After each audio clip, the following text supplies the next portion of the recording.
Good morning everyone. Welcome to TS in the School. Myself Swati Mahavar. I teach SST subject. Today we start with the subject Geography of class 10th. We start with chapter number 6, Manufacturing Industries. Come to the page number 65. Come to page number 65. On the occasion of Diwali, Harish went to a market with his parents. They purchased shoes and clothes for him. Diwali के occasion पे हरीश अपने parents के साथ बाजार जाता है और वहाँ से शूज़ क्लोथ कपड़े वगैरह ये सारी चीज़ें वो खरीदता है. हिज मदर परचेज, उसकी मदर परचेसिंग करती है यूटेंसिल्स, शुगर, टी, दियाज, ये सारी चीज़ें वो परचेज करती हैं. Harish observe that the shops in the market were flooded with items for sale. उसने देखा कि मार्केट के अंदर मतलब चीज़ों की बाढ़ सी आई हुई है. लोगों के पास में मार्केट के अंदर जो शॉपकीपर्स हैं उनके पास में बहुत सारा सामान है, बहुत सारी चीज़ें हैं. He wondered how so many items could be made in such large quantity. उसके दिमाग में एक क्वेश्चन आया कि ये सारी चीज़ें इतनी लार्ज अमाउंट के अंदर कैसे बनाई जाती हैं. His father explained that shoes, clothes, sugar, etc. are manufactured by machines in large industries. Some utensils are manufactured in small industries, while items like diyas are made by individual artisans in household industry. उसने ये question उसके father को ask किया तो father ने उसको answer किया कि जो क्लोथ्स है, शुगर है, शूज़ है, ये सारी चीज़ें कहाँ बनाई जाती है? लार्ज इंडस्ट्रीज़ के अंदर बनाई जाती है. यूटेंसिल्स यानी कि बर्तन कहाँ बनाए जाते हैं? स्मॉल इंडस्ट्रीज़ में बनाए जाते हैं. और दियाज, जो दिए होते हैं जो हम दिवाली पे जलाते हैं, वो कौन बनाता है? एक इंडिविजुअल आर्टिसंस बनाते हैं. क्लियर? तो 3 इंडस्ट्रीज़ के बारे में उन्होंने बताया, लार्ज इंडस्ट्री, स्मॉल इंडस्ट्री और individual artisans. Now production of goods in large quantities after processing from raw material to more valuable product is called manufacturing. Manufacturing क्या होता है? किसी चीज़ का प्रोडक्शन करना. रॉ मटेरियल से अगर हम किसी चीज़ को फिनिश गुड के अंदर चेंज करते हैं तो वो क्या कहलाता है? मैन्युफैक्चरिंग कहलाता है. ठीक है. रॉ मटेरियल कच्चे माल को जब हम पक्के माल के अंदर एक अच्छा प्रोडक्ट उसका बनाते हैं, यूजफुल प्रोडक्ट जब उसका बनाते हैं तो वो क्या कहलाएगा? मैन्युफैक्चरिंग कहलाएगा. Do you know that paper is manufacture from would. आपको पता है पेपर किससे बनता है? लकड़ी से बनता है. शुगर किससे बनता है? शुगर केन से बनता है. आयरन और स्टील किससे बनता है? आयरन ओर से बनता है. एल्यूमिनियम बॉक्साइट से बनता है. Do you also know that some type of clothes are manufacture from yarn which itself is an industrial product. Clothes जो बनाए जाते हैं, कपड़े जो बनाए जाते हैं, यार्न यानी कि धागों से बनाए जाते हैं, जो एक क्या है? इंडस्ट्रियल प्रोडक्ट है. People employed in small secondary activity manufacture the primary materials into finished good. अब प्रोडक्शन जो होता है वो किसके अंदर आएगा? सेकेंडरी एक्टिविटी के अंदर आएगा. प्राइमरी एक्टिविटी क्या होती है? एग्रीकल्चर.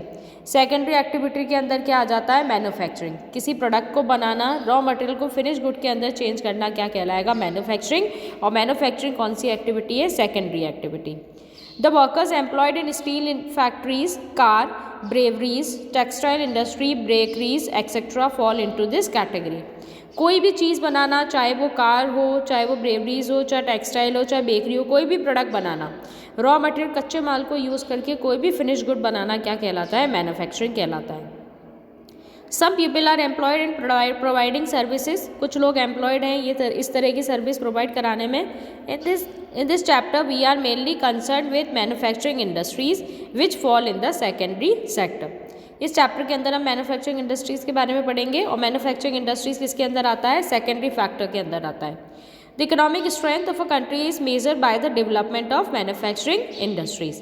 अगर किसी कंट्री का इकोनॉमिक स्ट्रेंथ अगर हमें देखना है, अगर उसकी इकोनॉमिक स्टेबिलिटी हमको देखनी है तो हम क्या देखेंगे? मैन्युफैक्चरिंग इंडस्ट्रीज़ देखेंगे कि कितनी मैन्युफैक्चरिंग इंडस्ट्रीज़ है उस कंट्री के अंदर, कितना डेवलपमेंट हो रहा है उन इंडस्ट्रीज़ के अंदर. इससे हमें क्या पता चलता है? Economic strength.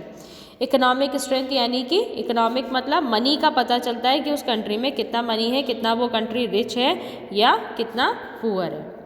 आया समझ में आप लोगों को? Now come to the next side. Importance of manufacturing. ये मैन्युफैक्चरिंग की क्या ज़रूरतें होती है? Manufacturing sector is considered the backbone of the development in general and economic development in particular mainly because. Manufacturing क्या होता है? बैकबोन है, एक रीढ़ की हड्डी की तरह काम करता है. किसके लिए? जनरली जो लोगों का डेवलपमेंट होता है उसके लिए, और इकोनॉमिक जो पैसों को लेकर लोगों का जो डेवलपमेंट होता है उन दोनों चीज़ों के लिए. Manufacturing industries not only help in modernizing agriculture, which forms the backbone of our economy, they also reduce the heavy dependence of people on agriculture income by providing them jobs in secondary and tertiary sector.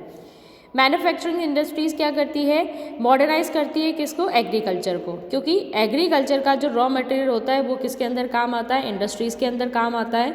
और agriculture India का क्या है, backbone है, हमारी economy की backbone वो है। Backbone क्यों कहा हमने इसको, क्योंकि रॉ मटेरियल जो हमें चाहिए होता है इंडस्ट्रीज़ के अंदर, वो रॉ मटेरियल, वो कच्चा माल हमें कहाँ से मिलता है, एग्रीकल्चर से मिलता है।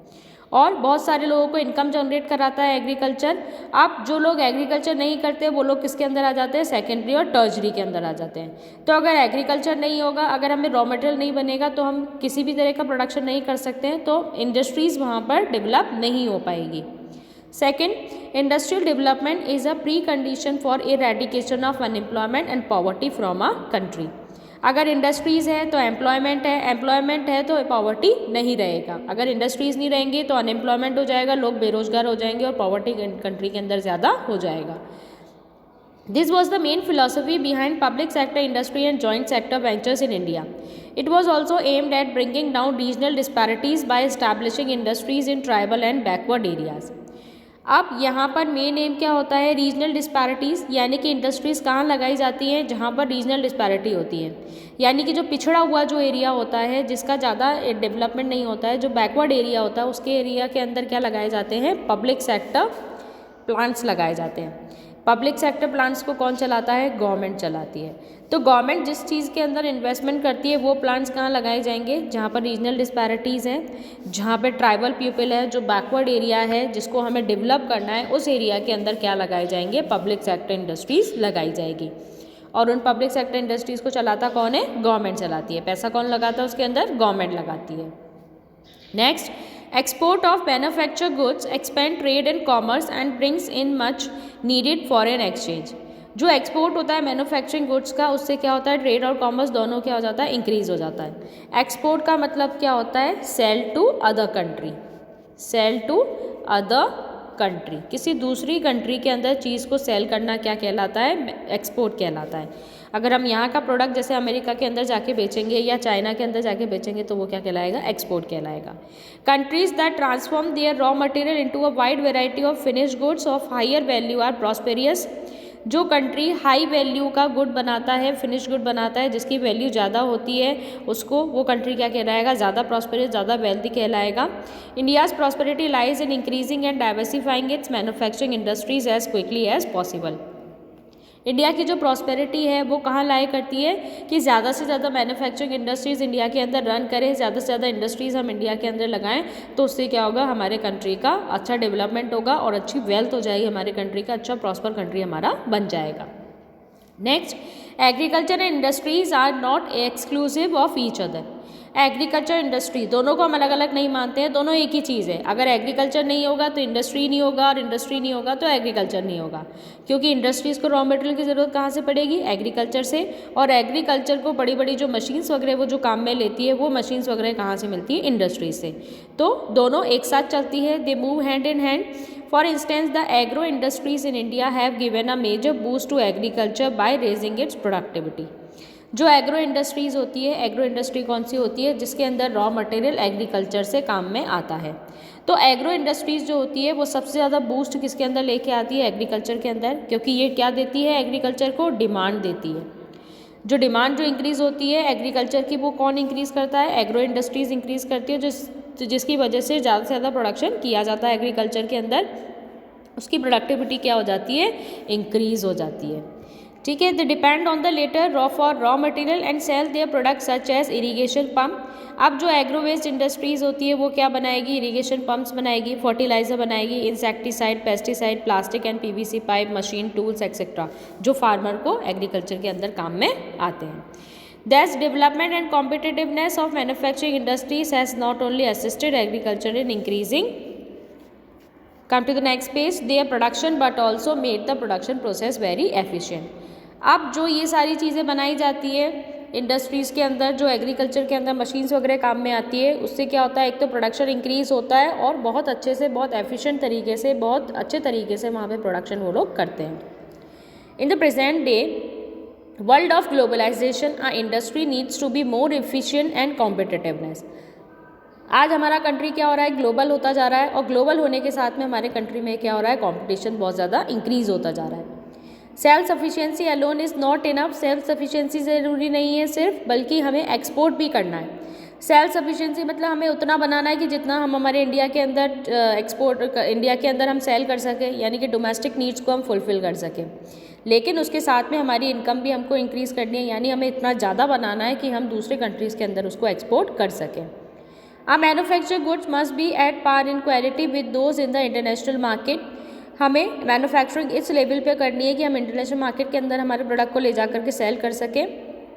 Only then will be able to compete in the international market. और हम ऐसा प्रोडक्ट बनाएं जो कम्पीट कर सके, यानी कि हमें ऐसा प्रोडक्ट बनाना है जो इंटरनेशनल मार्केट के अंदर हमारा नाम अच्छा रख सके और इंडिया का लेवल बढ़ा सके।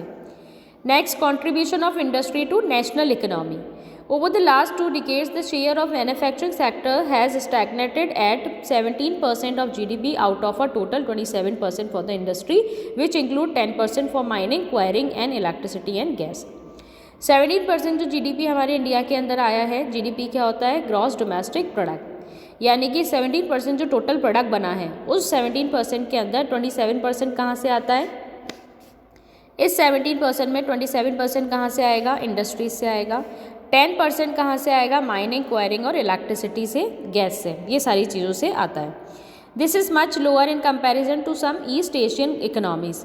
लेकिन ये जो लेवल है वो क्या है, ईस्ट एशियन इकोनॉमीज़ में कम है, वेयर इट इज़ 25 to 35%, जहाँ पर सिर्फ कितना है, जीडीपी 25 से 35% तक। तो trend of growth rate in manufacturing over the last decade has been around 7% per annum. अब ग्रोथ रेट धीरे धीरे क्या हो रहा है, इंक्रीज़ होता जा रहा है। पिछले 10 सालों के अंदर कितना इंक्रीज़ हुआ है? 7% पर एनम। पर एनम यानी कि एक साल के अंदर कितना इंक्रीज़ हुआ है? 7%। The desired growth rate over the next decade is 12%। आने वाले 10 सालों के अंदर हम कितना चेंज चाहते हैं कि 12% हमारा जीडीपी क्या हो जाए, इंक्रीज़ हो जाए। Since 2003 manufacturing is once again growing at the rate of 9 to 10% per annum. 2003 में सिर्फ कितना था growth rate? 9 to 10% per annum.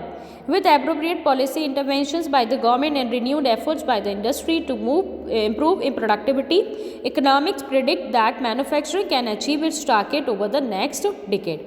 अब धीरे धीरे गवर्नमेंट पॉलिसीज़ के अंदर चेंजेस किए गए, गवर्नमेंट पॉलिसीज़ रिन्यू की गई, नई की गई, प्रोडक्टिविटी इंप्रूव की गई, इकोनॉमिक्स ने अलग अलग पॉलिसीज़ निकाली ताकि प्रोडक्शन इंक्रीज हो सके। The National Manufacturing Competitiveness Council (NMCC) has been set up with its objective. जो NMCC को जो स्टैब्लिश किया गया था वो इसी ऑब्जेक्टिव से इस्टेब्लिश किया गया था कि हम हमारे इंडिया का क्या बढ़ा सकें, जीडीपी बढ़ा सकें। नेक्स्ट है इंडस्ट्रियल लोकेशन। इंडस्ट्रीज़ को लगाने के लिए क्या लोकेशन चाहिए होती है? Industrial location are complex in nature. बहुत सारी चीज़ें ऐसे तो हमें चाहिए होती है इंडस्ट्रीज़ लगाने के लिए। These are influence by availability of raw material. सबसे पहली चीज़ हमें क्या चाहिए कि हम जहाँ पर इंडस्ट्रीज़ लगा रहे हैं वहाँ पर आसपास हमें रॉ मटेरियल इजीली मिल जाना चाहिए, ताकि हमारा दूर से मंगाने का जो ट्रांसपोर्टेशन कॉस्ट है वो क्या हो जाए, कम हो जाए। लेबर वहाँ पर हमें मिल जानी चाहिए ईजिली, ताकि वो ईजिली वो लेबर कम पैसों के अंदर वहाँ आके काम कर सके। अगर दूर से लेबर आएगी तो ज़्यादा पैसे लेगी। कैपिटल होना चाहिए, सबसे बड़ी चीज़ हमारे पास क्या होना चाहिए, मनी होना चाहिए, कैपिटल होना चाहिए। पावर, पावर का मतलब क्या है, इलेक्ट्रिसिटी होना चाहिए। मार्केट यानी कि बाज़ार होना चाहिए, वो बाज़ार जहाँ पर हम हमारा फिनिश गुड ले जा कर के सेल कर सकें। तो ट्रांसपोर्टेशन कॉस्ट कम आ जाए, इसलिए मार्केट भी क्या होना चाहिए, आसपास ही होना चाहिए। It is rarely possible to find all these factors available at one place.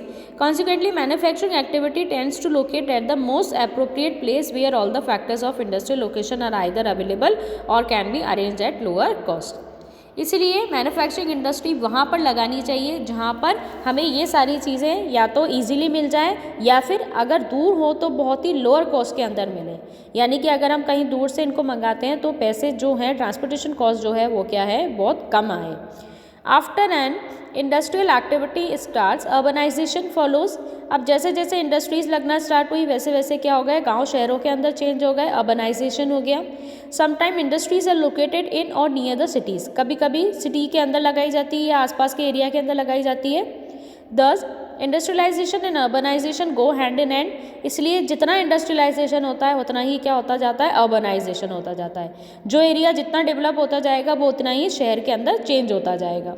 Cities provide market and also provide services such as banking, insurance, transport, labour, consultant and financial advice etcetera to the industry.